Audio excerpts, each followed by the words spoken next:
Bismillahirrahmanirrahim. Hello guys, Assalamu alaikum. I hope you all are not bad. I'm also fantastic. Today I have appeared before you again with the new topic. So let's start. Dear viewers, আজকের আলোচনার বিষয় none else but.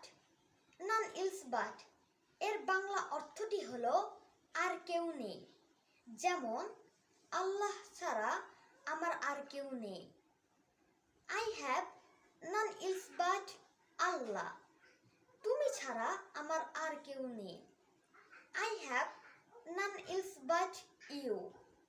আশা করি সকলেই উপকৃত হবেন। এই ভিডিওটি ভালো লাগলে লাইক, কমেন্ট, শেয়ার এবং আমার ফেসবুক আইডিটি ফলো দিয়ে পাশে থাকবেন। So today it is here. I will come again with a new topic. To get my premium videos and learning materials, please follow my Facebook ID and subscribe my YouTube channel, Abir English Studio 24. So take care. See you later. Bye bye.